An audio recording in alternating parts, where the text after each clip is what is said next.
it's a brotherhood of BMX, brothers and sisters, right? It's a big BMX family, and I'm always appreciative of having so many family members. It is great. I always feel no matter where I go in the world, I'm never alone because I always have friends and family, right? And you guys should feel the same way. Hey, you're all invited to my house afterwards if you want to come over and have a party. I want. Yes. Hey, let me tell you, honestly, and I do mean it from the bottom of my heart. This has been one of the best trips I've ever been on. The ride out, the show today, it's been great. It's because you guys are family and you treat me like family. And that's what makes a difference. So, thank you guys. Cheers. Cheers. I also have to say that I really was not good at BMX when I started. I was terrible. So I want to tell you the story real quick. But I was really not good. And so my dad took me to the races. He only took me a few times in the beginning. And I'll tell you why he only took me a few times in the beginning. Because I would be in last place coming down the track. And my dad would park on the second turn next to Tinker Juarez's dad, because the two Mexican guys like to drink beer together. And so I would come around the track, and in the second turn, I would look at my dad. I was in last place every time, and I would wave to my dad. I was having a great time. So second moto, I come around. I'm in last place, having a great time jumping and what have you. And hey, Dad!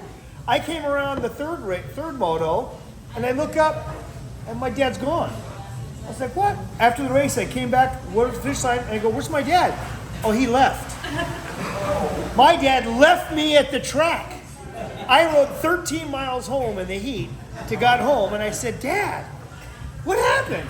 He goes, Mijo, I couldn't watch. He goes, Lord is my witness. My dad said, Mijo, you're no good. My dad never went and saw me race again. I went all the way to as good as I could be, and my dad never saw it. But I think that day, I realized that day, he wanted me to do better, and that's how he would do it. He just told me, you're no good. So I started training, I started riding, I still went jumping all the time, but now I would mix in some sprints and some gate starts. But that's how I started. And I guess the moral of the story is, for you young racers, even on your worst day, you're gonna get better if you keep trying. You're gonna get better if you keep trying.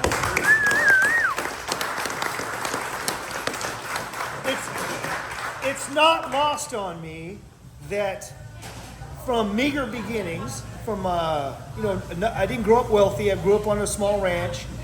We worked really hard, so working hard to race BMX wasn't anything new. But it's not lost on me that everything I have, everywhere I've got to go across the world, all came from BMX.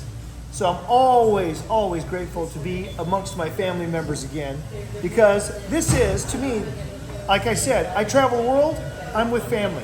Because there's, everywhere I go, and Eddie will attest to this, everywhere I go, someone asks me about Rad.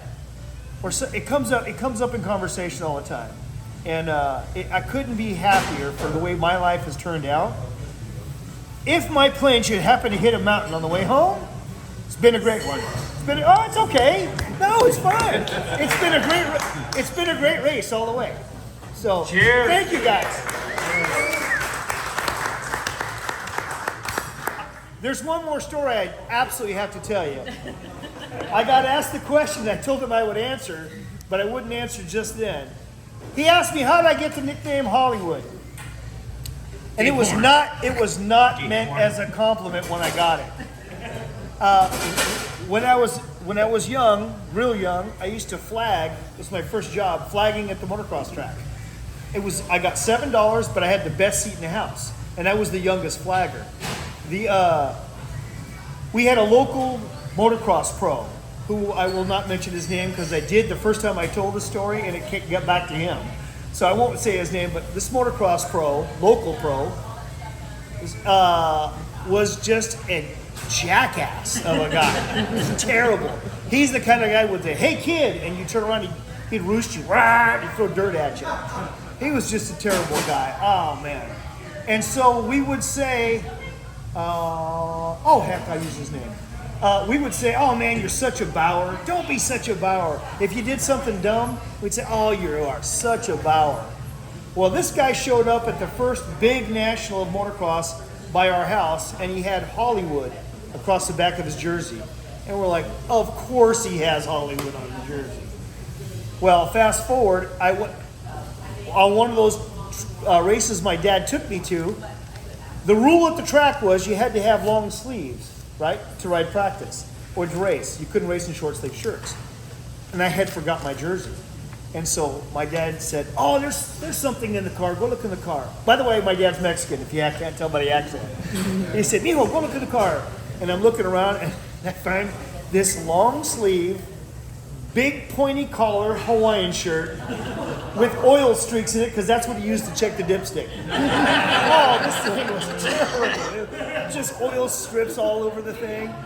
So I put that on, and I started racing. I came down, and I was in last place. And my buddy, who also was a flagger, was in the shade of the announcing tower, and he goes, oh my God, check out Hollywood. And the announcer says, and in last place, it's Hollywood Mike Miranda. And it stuck.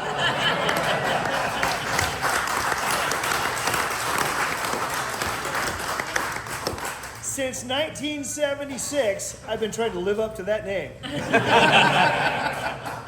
Now, I don't mean being a jackass, although she'll tell you I am a jackass. Not trying to be but trying to be a show-off. And if the shirt doesn't give it away, then you're not cluing in on this thing. Is there any questions? Anyone else would like to know something? That's okay, except for Ray. Ray can't ask any questions. What's your name again, sir? My name is Miguel Juan Miranda. And as the boys in that table over there will attest, I speak Spanish as well as I speak English.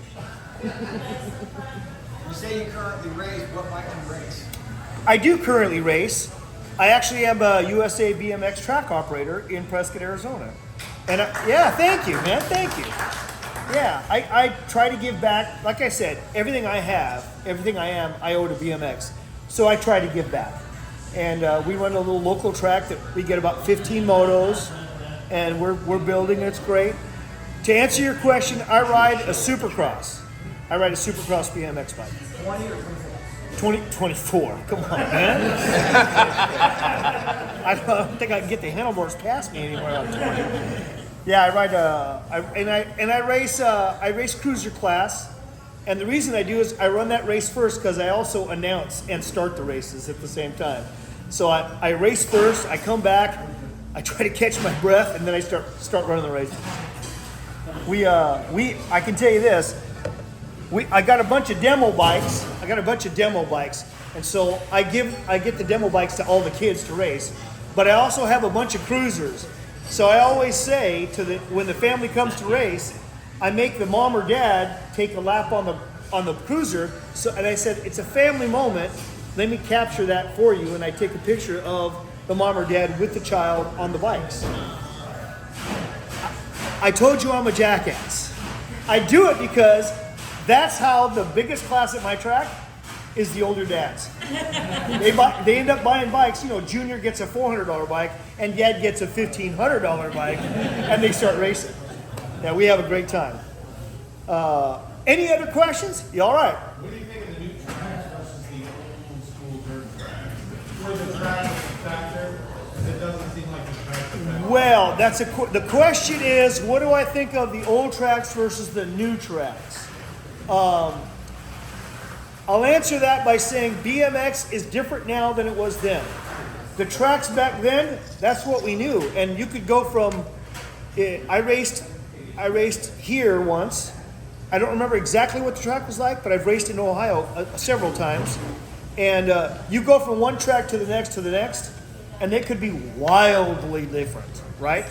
The track I grew up on was infamous. It was called the Corona Downhill. You see the Olympic starting hill now, if you've seen it, it's super steep. Magnify that by 8.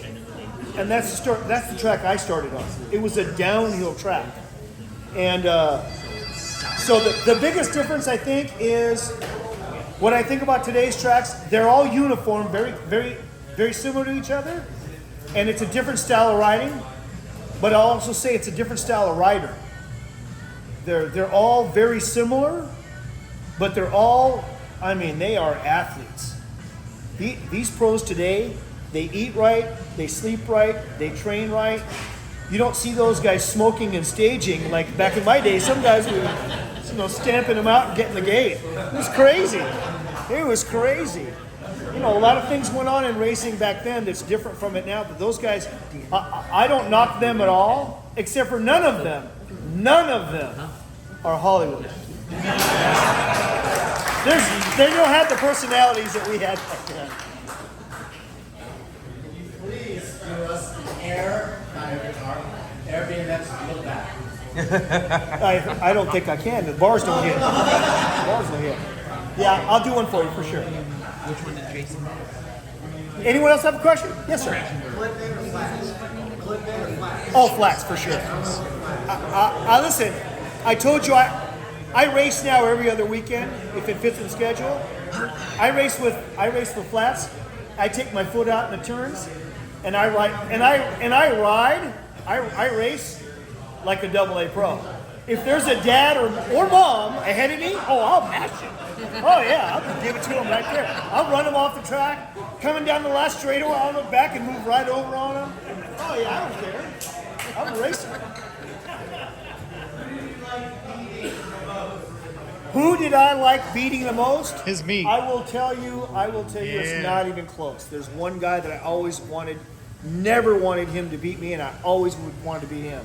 If he was in lane 8 and I was in lane 2, I was thinking about him. How am I going to cut him off all the way over there? That was Greg Hill, who was a great racer. As goofy as I am, he's the opposite end of the spectrum as serious. He was always serious, and we just we thought we clashed, and then the magazine at the time, the editor, started printing things about us clashing. We found out later on that made it worse. And we found out later on from the magazine guy, he told us both, oh no, I just did that to it wasn't that bad. And we're close friends. Now we're close friends. But then it was, I always wanted to beat him. I asked him, he said, I'll never respect that guy because I won my very first, I turned pro and won my first pro race. And so he said, I'll never respect that guy. He said that to me, I'll never respect that guy. And my first pro, after that race, I crossed the finish line and I went like this. You respect me now? No. He didn't say anything, he just rode off, angry. But Greg Hill was my rival, and now we're great friends. Good guy. Oh. Yeah! Background. Now, when you say Commando, No, wait. Can you tell the story of the golf tournament that you went to and you met Shaquille O'Neal? Oh, the dinner party. Yes. Yeah. All right. As you may or may not know, Eddie and I were in a movie. Well, yeah.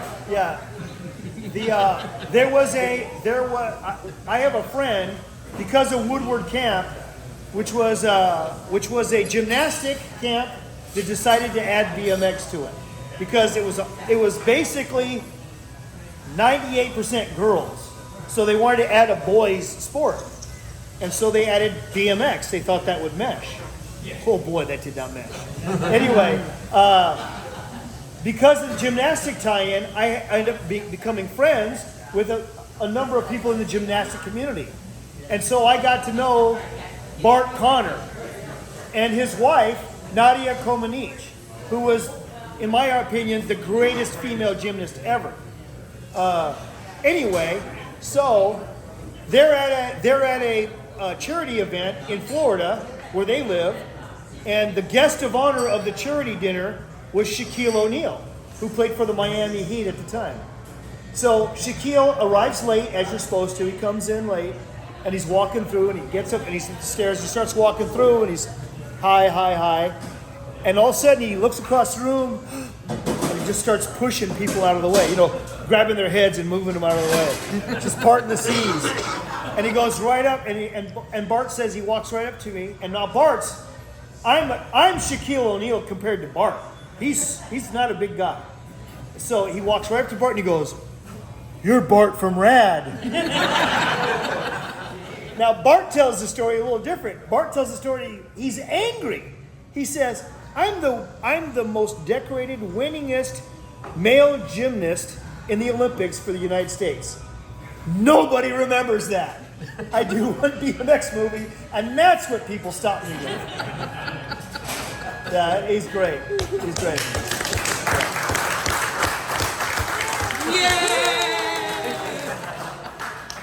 Oh, man. Anything else I can entertain you with? Oh, yeah. Oh, Eddie by far. Eddie by far. Eddie, it was a paying job for Eddie. I had to hustle my stunts in. I had to con my way into those stunts. At least you had a cool motorcycle ride. With all the crap you pulled behind the scenes, how did you not get fired or kicked off? You know set? what? Were they that desperate? I didn't know. Like I said, it's no secret I'm a jackass. So during the shooting of a movie, it's boring. We never rode a lap on the track. You would ride one straightaway at a turn, and they'd say cut, and then it'd be 2 hours before you did something else. And man, I've got ADD in HD. So with cut, boredom. So I would do things to entertain myself. The classic one, there was two classic ones. I took Scott Clark's bike. He went somewhere, so I took his bike apart and put his chain wheel on the other side, and then turned his back wheel on the other side. So when he went to take off, it just freewheeled. Because you don't know, he didn't notice that the chain was on the other side. So, okay, everyone over here do the shoot. He goes, we gotta stop because he's gotta do this. So I got yelled at for that. That motorcycle that you see in the movie that the police officer rides, it'd been sitting over there with a key in it for 3 days. And I was like, cut! Oh, here you go. I'll see ya. I put my BMX uniform on, BMX helmet on. Vroom! I just took off. And I toured the city of Calgary for the rest of the day. I came back. Little did I know that they were shooting that motorcycle scene later that day. So I got yelled at again for that. So I got in trouble a lot at the movie. But you know what? I didn't get fired. And the two stunts that I got to do, because I had heard that Jose Yanez was getting $1,500 every time he did a flip. And I thought, what? Oh, I got to get me some of that. So I actually went up to the director, Hal Needham, and said, you know what would be cool is if somebody flew off the second turn and wrecked. And he goes, oh, really? And he didn't know who I was. He goes, oh. And I go, and I'll do that for $500. And he was like, okay. Now, I didn't think about, wait, what am I going to land on? What's going on back there? And so I showed up, and they had cardboard boxes, too high cardboard boxes. And when I flipped over the turn, I yanked my bike over. Now I look at it and go, oh my God, that looks so cheesy.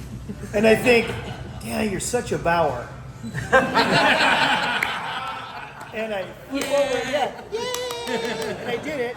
And I thought, oh, this feels cool. So about a week and a half later is when we're doing the cliff jump up to the top in the movie. And so now I walk up to the chair. It's a little bit different because he's yelled at me 5 or 6 times already. So I walk up to Hal Needham, the director, and I said, Mr. Needham. And he looks over it and he goes like this, what is it, Hollywood? And I go, you know what would be great? If someone went up there and didn't make it and they fell all the way down. And he goes, how much is that going to cost me? So I told him, and he goes, all right, suit up. And I go, are you going to get are you going to put like an airbag? And he goes, yeah, airbag. Cardboard boxes. I didn't know. unlike Eddie, I am not a professional stuntman. I don't have his talents. So when I flew off of the thing, like diving, I held my breath. And so when I hit the boxes, I lost all the wind. I couldn't, but I knew it was $1,000 a take. So I climbed down to the boxes. I came up right to held him, and I go, "How about another take?" True story. And he said, "No, we got it." But that was, and one more story about my dad is that when they had the premiere of the movie, as you probably may have heard, it wasn't a huge hit at the box office. But I bought 20 tickets for my friends and my family and my cousins, and we all went to the theater. Walking out of the theater, my dad turned to me and he said, "Mijo, how come you crashed so much?" I said, "For the money, Dad, for the money." Oh, man. Good job. Yeah. Well, listen, again, any questions? Oh, yes, ma'am, please. The most memorable, that's easy. That's easy. In 1984, yeah. Hanging out with those guys, definitely. No. Easily answered. In 1984, I accepted a sponsorship with Torker Racing, as did Tommy Brackens. I lived with my parents. I was 17 years old. I lived with my parents. Tommy was 19, and he lived with his parents. And we said, "Hey, why don't we move in together?" And I learned that day I had a twin brother. And we moved in together, and we've been, I was the best man at his wedding, he was the best man at mine. We've remained twin brothers since then. If you ask his brother, Charles, "Hey, who's his twin brother?" He'll go, "Mike Miranda." I'm closer to him than anybody. That's the most memorable thing, was moving in with Tommy Brackens. And you would think I would have learned. He is absolutely neat. He folds his dirty clothes. He gets in bed and tucks himself in. Me? Oh no. When I was left to my own devices, before I was smart enough to get a wife, man, you could open the door and I might be in bed, I might not be, but you could not tell. That room was a disaster. I tell people when you ask me a question, if someone says to me, if you ask any Fiola a question, if you say, "I have a question for you," 9 inches. that's the standard answer. If you say to me, "I have a question for you," my standard is Commando. Commando. Well, that's because I stopped doing laundry. I ran out of underwear. I forget, I don't eat those things. So that was it. My room was a disaster, and we were the polar opposites. And we still are the polar opposites. If I didn't have a wife, you still wouldn't be able to tell if I was in the room or not. But I learned from my wife, polar opposites absolutely work out great. Absolutely work out great. I am by far the luckiest man alive. I've lived a charmed life, an absolute charmed life. I have a beautiful wife that I adore, and I have 4 great kids. They're 29, 28, 27, and 26. I always tell people they're 9 months and 20 minutes apart. And they're all, and not one had any interest at all in BMX. And I'll be honest with you, if it wasn't for the internet, they probably would have never known I raced BMX, because I didn't want them to feel the pressure of having to perform.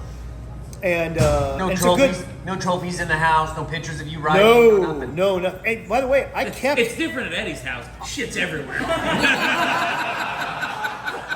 As it should be. It's everywhere. I kept. Every wall is. Look at me. I kept nothing. Every wall, background. Well, he's more famous than I am. He's done more than I have. I kept nothing. That's not honest. I kept my very first trophy. I started racing in 1976, and my first trophy says 4th place consolation trophy. Consolation trophy, 1978. I raced for 2 years before I got a trophy. God, I sucked. But I didn't keep anything. I gave everything away. Throughout my career, whenever I would fly, again, remember, I'm a jackass. I would fly to Europe. I would fly to other continents to go race, to promote BMX. Not always race, sometimes just to promote the sport. I would not pack my bike to come home. I would leave it. I'd give it to the track. I'd give it to the distributor. I'd give it, and it sounds like I'm a nice guy. I'm too lazy to pack the damn thing. It was easier just to leave it, and then ask for a new bike when I got home. Well, I heard you got a bike last night. You need to leave that with me. Oh yeah, no.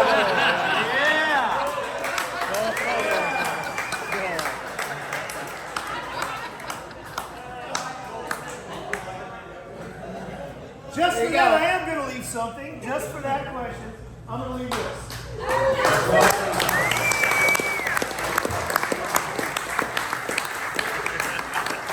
You deserve, hey, for being a jackass, you deserve that.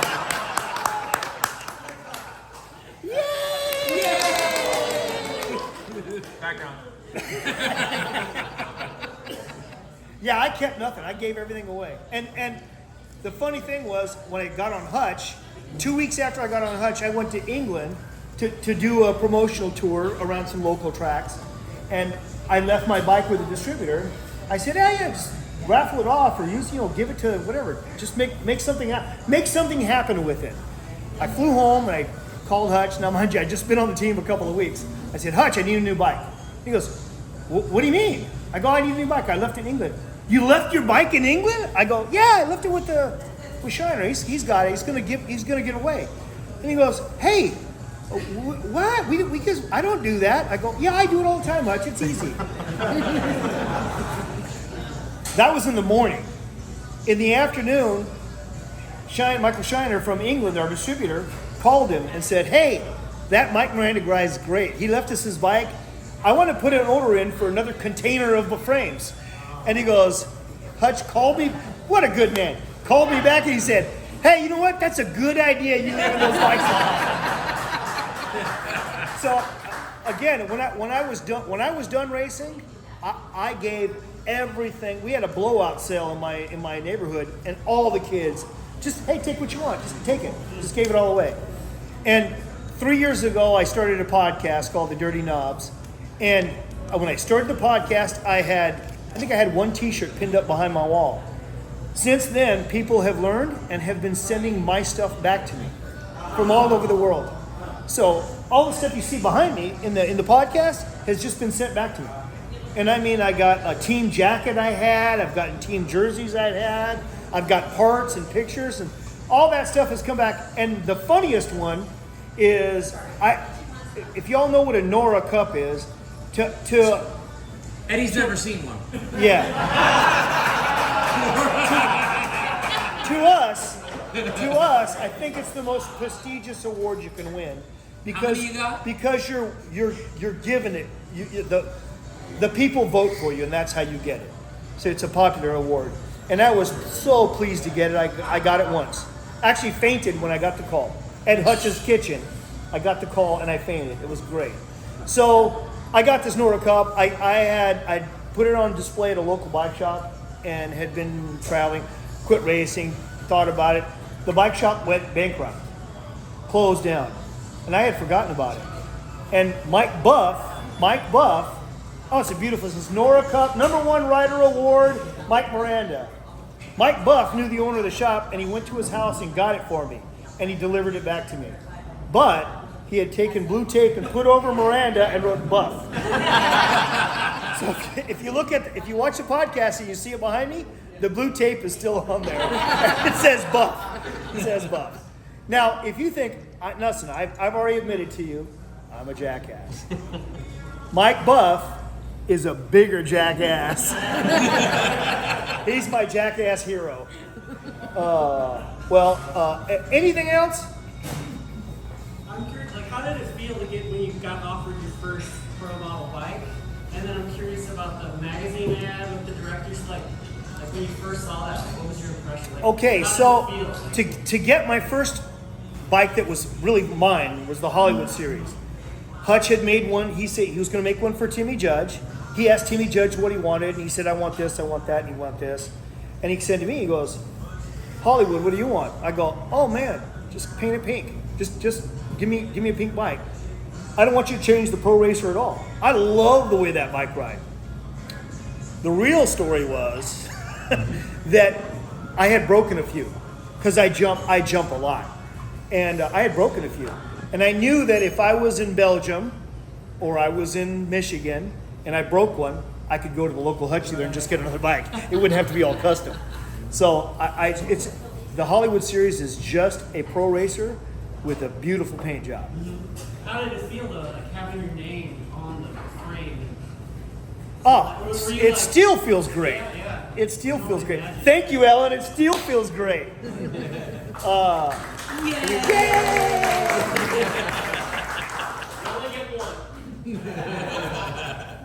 I'd come back for nothing. I don't need a bike. I just come back because I love it here. This is great.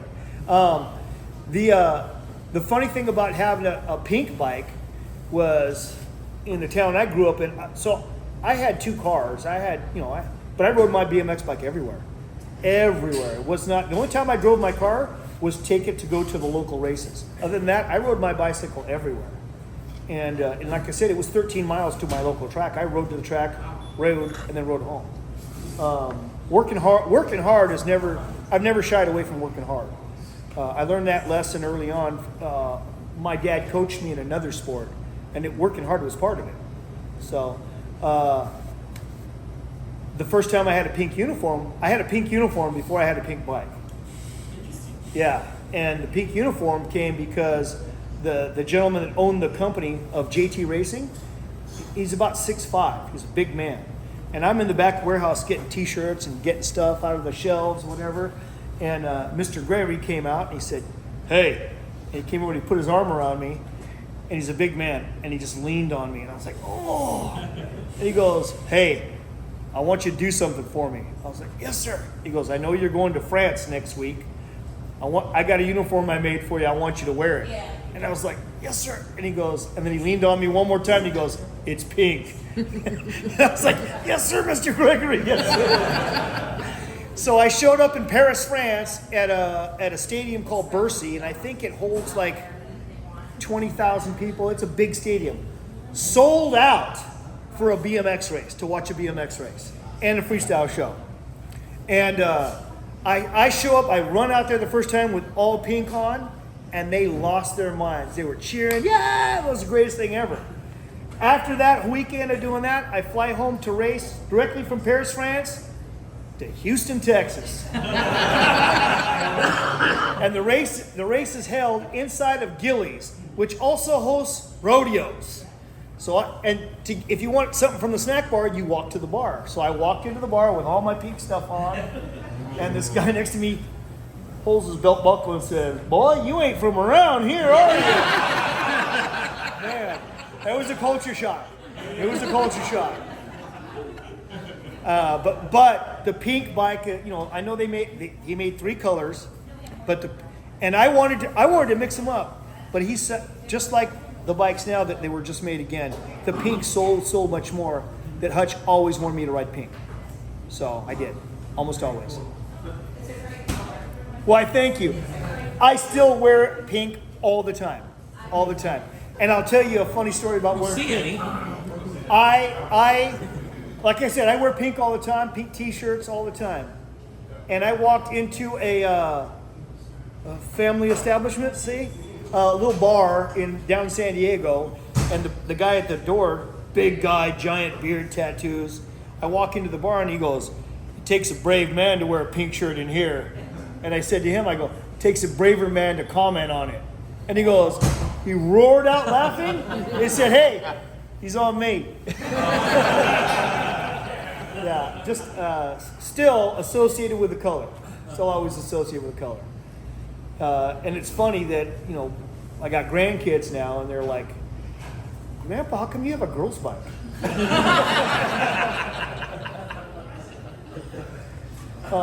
Anything else? Please feel free. You got me now. You might as well take advantage of it. I just want to comment on the sponsors that we had back in the day: GT, Hutch, Redline. That's mine. all these companies, they knew who they had. They knew the riders they had. They wanted to make us rock stars. By having us as rock stars, they sold more bikes. By having Mike Miranda ride the bike, it just made it that sold a ton of bikes. Well, I think that the difference and the same thing between with Eddie and I is that you can be a great rider and sell bikes. Eddie, greatest rider, sold a lot of bikes because Eddie was the greatest rider. I wasn't the greatest rider, but I had the most fun. Hey, Dad! Yay! I won my fair share of races, and I always won the biggest purses. That was the best part. But the one thing Eddie and I have in common, we'll talk to anybody. You know, Eddie is approachable by any time, all the time, which makes him a great personality, and that sold a lot of bikes too. I tell everybody that if you show up at a show like this and you didn't ask me the question, it's your fault. It's your fault, because I'm here. And if it's about BMX, it's about porn, it's about anything. Porn? Hey, I have a question for you. 9 inches. Oh man, it's been a charmed life, hasn't it? It's been great. Everything I've done, it's funny is that when I got paid to ride my bike for so long, and then when I got into the stunt industry, I got paid to fall off my bike.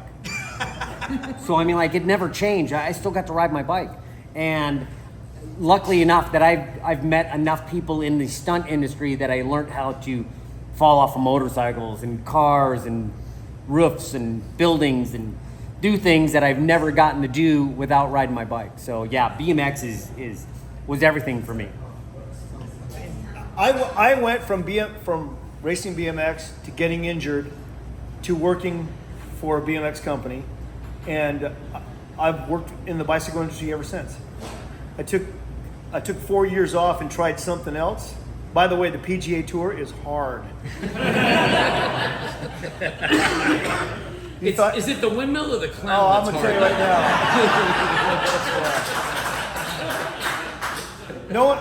No one's ever heard of Mike Miranda, the professional golfer. And then I went back to the bike. I went right back to the bike industry, and I still do it today. I feel very fortunate to be. I still love bikes. I'm a bike guy. Yeah, and like most of you here, my shins prove it. Yeah. Every time I wear shorts, my wife goes, "Ooh." I think she says it no matter what I wear, but hey. Anything else? Oh yeah, come on. Commando.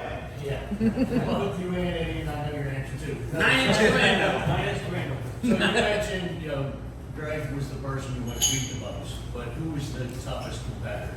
Same thing you, Eddie, who was your toughest competitor? Oh, okay, go ahead. All right, so my Go for that, so we can get it on video. oh Jesus. Oh, geez. Oh, God forbid I had to walk 2 feet. I could hear his ankles popping just walking. So my biggest competitor was Mike Dominguez, right? So Mike and I, we grew up together. He was a younger competitor than I was, and then he moved up in the ranks. By the time, the movie Rad started happening, I started to move out of being in competition and things like that, where we were doing more shows, and the younger guys that were doing more stuff. We invented a lot of the things. We tested things out. We didn't know what we were doing, and we got X amount of hype out of the swimming pools and ramps and things like that. But when Matt Hoffman and these young kids came in and didn't understand the concept of getting hurt or getting paid or doing anything like that, they just went higher and they did harder things, and we just, had to bow out and let these guys take over. And now if you can't do a backflip or a double backflip, you're not in competition anymore. Have you seen some of these Olympic riders in their street run? Unbelievable. It's like video game. It's literally a video game that these guys are actually doing for real and landing and pulling off. So yeah. brings me to a wheelchair where one day somebody asked me to go to the what was it, the mega ramp, but it was for no, but it was for the Nitro Circus. Nitro Circus, and they said, hey, yeah, you're really close to where we're practicing. Jolene needs some stunt gear. Can you bring some? I go, yeah, sure. I'm right down the street. I bring some down. They actually said, hey, you should bring a bike too. Okay, I bring my bike, and they said, hey, there's a ramp. You know, want to try the mega ramp? This mega ramp into the foam pit. Well, I'll look at it. So I bring my bike. I'm walking up the stairs. I mean, like, it's 3 stories. It's high. And I look down, and I'm going, oh man, I do not want to do this. This is not something I was ready for, or I didn't think I was ready for, and I didn't want to do the skid of shame, and I didn't want to do the walk of shame down the stairs. And I'm like, how am I? I'm not going to do this. I'm going to do a big long skid down the whole front of this thing and leave my mark. And as I got on my bike and I was getting ready to walk down because I wasn't going to do the skid, Wheels is pushing his way up the stairs by his hands, right? He's pushing his way up. He gets to the very top. Somebody else is running up with his wheelchair. In my head, the whole time I'm up there, I'm like, do I need to pump? Do I need to pedal? Do I need to hit my brakes? Do I need to slow down? What's going to happen when I get to the edge? And he's up there and he's strapping his legs in. He's putting his collar on, a full face helmet. I'm going, you're kidding me, right? No, you're not doing this. So yeah. And there's no edges on this ramp. It's just straight down. And he takes 2 pumps, just a roll in. And he rolls down this entry ramp, this huge entry ramp. And you could see the front wheels just fluttering like the shopping cart. And he jumps and he launches a backflip. And he lands. Ka-cha! Perfect. Shit, now I gotta do it. I can't not do it now. I don't have to pump. I don't have to pedal. I don't have to hit the brakes. Because he didn't do anything. He just sat in a chair. I just got to nut up and do it. Who was it? The cousin of Travis's cousin. Oh, What's Travis's cousin's I name? forgot his name. Anyhow, he said, don't jump straight. You're going to dead sailor. You have to do something. Backflip. Don't backflip the way you normally do. When I backflip, it was just to land. But it's a backflip. He says, if you're going to backflip, ride in and just look up. Rolled in. Lost my legs at the very bottom because they didn't know how many G-forces were at the bottom. And now I'm shitting myself because I think I lost all the speed. But I got back up and just launched backwards and just looked up and it flowed and I landed it. And Rooftop has a picture of me, full air, 70-foot gap, landing perfect on the backside. Woo! Yay! So, Mike Dominguez.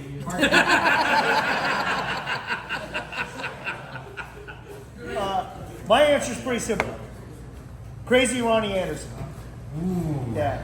And the reason was, and I said this on my, we had him as a guest on the podcast, and I had told the same thing. I said, I grew up where there were cowboys with white hats and cowboys with black hats. And I always aspired to be a cowboy in a white hat. To be the good guy, to do good things, to save the town and get the girl. That was my thing. And I always saw Ronnie as the cowboy with the black hat. And so all the things I thought that were wrong is what Ronnie was doing. And every time he beat me, it ate me up inside. But it turned out years later, I was right. I'm the cowboy with a white hat, I got the girl, and I saved the town. So it's all good. But that was my guy. Oh yeah, no. That was my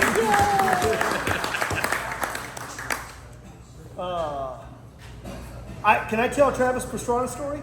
Sure.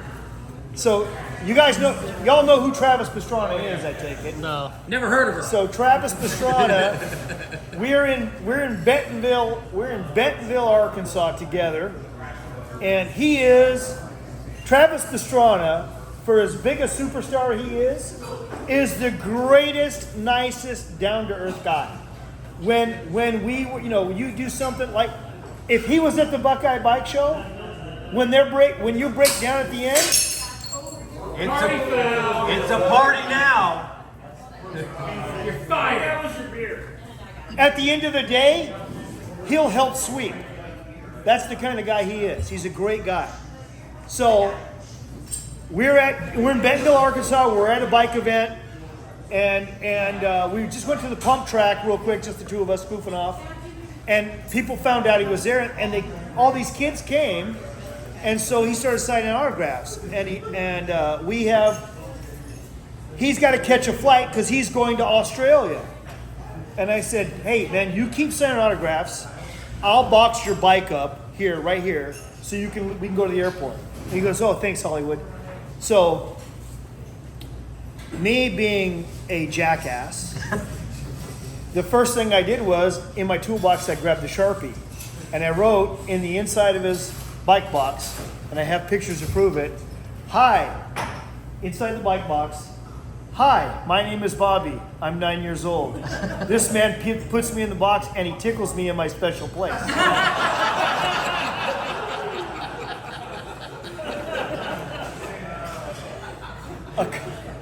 Then I carefully packaged his bike up, covered all of it, and put it in the box.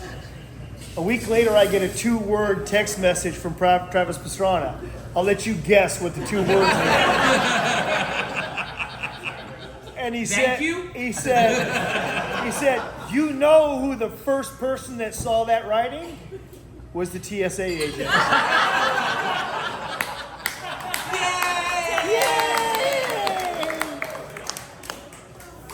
That's the kind of friend I am. Yeah, I'll pack my own shit. Yeah. Thanks.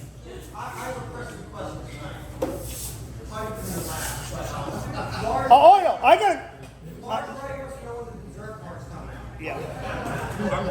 Are you the reason the TSA asked me if somebody else packed my baggage? If you just say, yeah, Hollywood did it, they'll know. You go right to jail. Yeah, they'll know.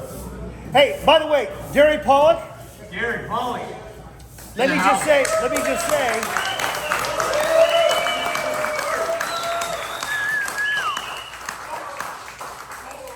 I said to several people over the course of today, Gary's a dick. And no offense to Eddie, I said that's the best rider in the building.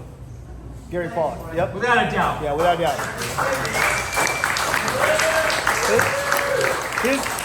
His ability to do anything on a bike, whether it's vert, kick turn ramp, flatland, awesome. So good at so many levels, doing so many things. Yep. Love you. He's the one that unseated my career. Nobody beat me until I had to compete against that. Yep. Scotty Freeman. He wanted to kick my ass. Yeah. Scotty Freeman probably held that title till Gary got here. Anything else? Ray, I'll work on the dessert cart right now. We should go to his local track and show them. Just right in Arizona. She said yes, they do have dessert. Call him out right now. What would it take to come to your local track, do a show, maybe wait till the sun goes down, show rad, hang out, have a good time? What would it take? What would it take for us to come out there with Eddie and do something at the track? Nothing. Come anytime. I'll give you